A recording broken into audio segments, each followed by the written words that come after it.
Sir, विधानसभा चुनाव बिहार में होने वाला है। संभावनाएं व्यक्त की जा रही है कि 2025 में होना है। बिहार में मुसलमानों की आबादी लगभग 17-18% है और मुसलमानों की पिछले कई सालों से ये लगातार शिकायतें रही है कि सरकार हमारी बातों को, जायज़ बातों को नहीं मानती है। तो एक तरफ जहां यादव समुदाय ने खास तौर से राष्ट्रीय जनता दल बनाया, लालू प्रसाद यादव जिसके नेतृत्व करते हैं तेजस्वी यादव, कुर्मी और कुशवाहा जाति ने भी नीतीश कुमार के नेतृत्व में अपनी जिम्मेदारी संभाली। तो कुल मिलाकर के सभी जातियों ने कहीं ना कहीं राजनीतिक पार्टी का गठन किया और बिहार में राजनीतिक एक्टिविटी या फिर चुनाव जो होती है वो जाति के आधार पर ही होता है। यहाँ तक कि उम्मीदवार भी चुने जाते हैं जाति के आधार पर ही। तो बिहार में इतनी बड़ी आबादी मुसलमानों की है, बावजूद राजनीतिक रूप से ये जो कम्युनिटी है, ये जो जाति है, संगठित क्यों नहीं है अभी तक? देखिए, इसकी जो वजह है वो ये है कि हमारा रोल आपस में इत्तेहाद की कमी है सबसे बुनियादी, और दूसरे ये है कि हम किसी न किसी पार्टी से जुड़ कर टिकट ले लेते हैं और असेंबली पहुंच भी जाते हैं, लेकिन हमारी बात हमको बोलने की इजाज़त नहीं होती है क्योंकि हम पार्टी के अधीन होते हैं। तो जो सोच करके लोग टिकट माने वोट करते हैं, जिताते हैं, उनका मकसद हल नहीं होता है। तो ऐसे में हमारा क्या रोल होना चाहिए?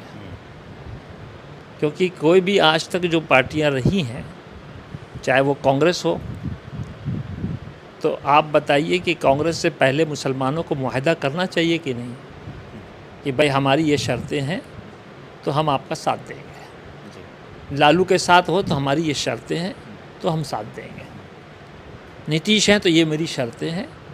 यानी हम पर कभी भी ज़र्ब नहीं आना चाहिए। उस पर अगर तैयार होता है, लेकिन कोई तैयार होगा नहीं। लेकिन इसका एहसास मुसलमानों को क्यों नहीं है, खासतौर से बिहार के मुसलमानों को? हाँ, तो उसकी वजह यह है कि जितना आज के दौर में जब से हम देख रहे हैं, 50 साल से आप देखिएगा, मुसलमानों के साथ तो भेदभाव हो ही रहा है, क्योंकि हम मुत्तहिद नहीं हैं, हम एक नहीं हैं, और हमारे मुसलमानों में बहुत सारे मुनाफिक हो गए हैं। ज़ाहिर में आपको मुसलमान लगेंगे, अंदर से वो काफिर हो चुके, और बाज़ लोगों ने तो इस्लाम छोड़ दिया, जिसको कहते हैं मुर्तद होना, जिसकी सज़ा कत्ल है। लेकिन इस्लामी मुल्क नहीं है, इसलिए कत्ल नहीं कर सकते आप उसको। ये एक प्रमुख वजह मानते हैं आप इसको? हाँ, तो अब वो अपना फ़ायदा, लालू ने यही किया कि छोटे छोटे जात बिरादरी के लोगों को आपने दे दिया एमएलए का टिकट और जीत के चला गया और चुपचाप बैठा हुआ है।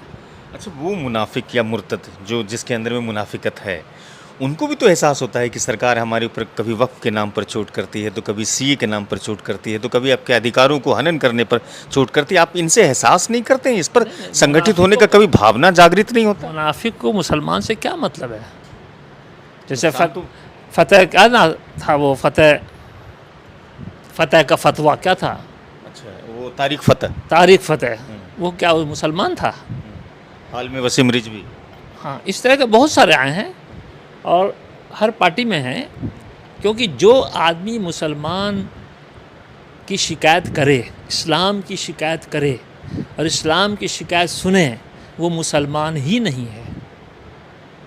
जो मुसलमान मीडिया में बैठ करके मुसलमानों के ख़िलाफ़ बोलना, इस्लाम के ख़िलाफ़ बोलना, कुरान के ख़िलाफ़ बोलना, नबी और रसूल के ख़िलाफ़ बोलना, वो मुसलमान नहीं है।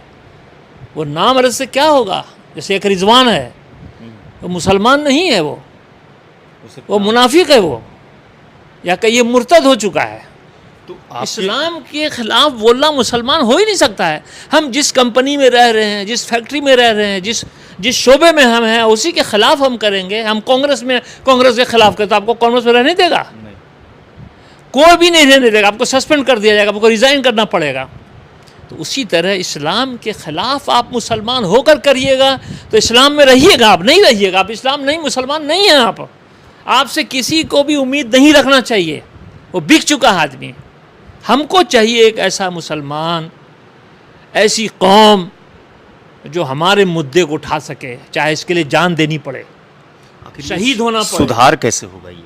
सुधार की शक्ल ये है कि आप अपने बारे में सोचिए, हम पार्टी के बारे में नहीं सोचे लालू अच्छा है, नीतीश अच्छा है, ये पीके अच्छा है, ये कांग्रेस अच्छी है। अब ये तो वक्त अपने आ लिए गया- सोच करके पार्टियां बना ली। नहीं, अब ये वक्त आ गया है कि आपको अपनी पार्टी होनी चाहिए, ताकि जिसको आप जिताइए वो बेदरेग पार्लियामेंट में, असेंबली में, विधानसभा में, विधान परिषद में जाके बोल सके, और जब वो बोलेगा तो वो बात सुनी जाएगी।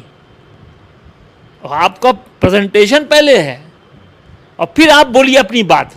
और हम भी लाइन से हटे नहीं, हमको नहीं चाहिए मंत्रालय, हमको तो सिर्फ हिस्सा चाहिए जहाँ कानून बन रहा है। उस कानून के हिस्से के वक्त, कानून के बनने के वक्त हम हैं कि नहीं, हमारा वोट का ज़रूरत पड़े। आपको फिलहाल लगता है कि निकट भविष्य में कभी मुसलमान बिहार के संगठित हो पाएंगे? नहीं, देखिए अभी इस पर काम हुआ नहीं है, अभी तो इनके सबके पास विकल्प बैठा हुआ है। अच्छा, आपको नहीं लगता कि जो क्षेत्रीय पार्टियां हैं वो भी मुसलमान को यूनाइट नहीं होने देती है? कुछ लोग दे करके, लालच दे करके उसे व्यक्तिगत फायदा देने के चक्कर में बताया ना कि वो जो मुनाफिक हो जाते हैं वही ना है भाई, कि वो ज़ाहिर मुसलमान हैं, उनको पार्टी ने ले लिया, अब उसी पर जो है सारा गेम चल रहा है, चाहे वो कोई रहे। लेकिन हम यही समझते हैं कि जिस तरह ओवैसी मेहनत कर रहे हैं, ओवैसी का जो काम है वो सराहनीय है, और ओवैसी ही एक ऐसा है जो पार्लियामेंट में आवाज़ उठा रहा है। क्यों उठा रहा है, उसकी वजह क्या है ये सोचिए, कि वो एक इंडिपेंडेंट पार्टी है, उसको कोई ब्रेक नहीं लगा सकता है। ममता क्यों बोलती है इतना? ममता के जो है जीते हुए एमपी क्यों बोलते हैं? क्योंकि वो एक अलग पार्टी है। ऐसे ही हमको एक पार्टी चाहिए, बिहार में भी एक पार्टी चाहिए, बहुत ज़रूरी है। जो अगर हमको मौका मिले तो हम एक ज़रूर पार्टी बनाएंगे, और इस शर्त के साथ बनाएंगे कि हमको एमएलए नहीं, हमको जो है मंत्रालय नहीं चाहिए, हमको चीफ मिनिस्टर और डिप्टी चीफ मिनिस्टर नहीं चाहिए, हमको सिर्फ हमारी बात चले, हमारी मौजूदगी हो असेंबली में, जब कानून बने तो वहाँ पर हम टोक रोक सकें, भागीदारी हो। हमको कुछ नहीं दो, लेकिन हमको पार्टिसिपेट करने दो इलेक्शन, उसके कानून के बनने के वक्त। क्योंकि अब वो दौर आ चुका है कि आपको अपनी सोचना पड़ेगा। अगर हम अपना सोचना नहीं करेंगे तो नतीजतन आगे चल के हम कुछ नहीं करेंगे, बस बैठ के देखेंगे तमाशा। अब आप मीटिंग में यही नहीं कह रहे कि वक्त पर ये चाहिए, और मुसलमानों को खड़ा करके और हल्ला कर रहा है पकड़ करके कि पुलिस हमारा बाप है। ये क्या है भाई? मुसलमान जान दे देगा लेकिन पुलिस को बाप कहेगा? जो मुसलमान होगा तो वो तो नहीं कहेगा, चाहे मार दो हमको। जो मुर्तद होगा, मुनाफिक होगा, कह देगा। हाँ, तो ये आपको ये याद रखिए, बिहार में अगर आप चाहते हैं और आगे आप चाहते हैं, देश में चाहते हैं, जिंदा कौम बन के, आप सरदारों को देखिए, जिंदा कौम है, कहीं किसी पर कुछ होता है तो पूरी कौम पहुंच जाती है। हर कम्युनिटी संगठित है, सिर्फ मुसलमानों को छोड़ दिया जाए। तो आपकी कोशिश यही होनी चाहिए कि इंडिपेंडेंट पार्टी हो हमारी, और अगर आप पार्टी नहीं बना सकते हैं तो ओवैसी की पार्टी है, उसमें शरीक होइए। और अगर आपको इतनी हिम्मत भी नहीं है, मुसलमानों में कमज़ोर हो गए, तो जिस पार्टी के साथ आप जाना चाहते हैं उस शरायत के साथ जाएं, वहाँ पर शर्त रखिए, अपनी शर्तें रखें कि भाई हम आपको साथ देंगे, तो हमारी ये शर्त है कि हमारी जायदाद, हमारी ज़मीन, हमारी मस्जिद, हमारी कब्रिस्तान, हमारे निकाह, हमारे तलाक पर आपको इंटरफियर नहीं करना पड़ेगा। वीडियो अगर अच्छी लगी हो, जानकारी भरी हो, तो आप अपनों में साझा कीजिएगा।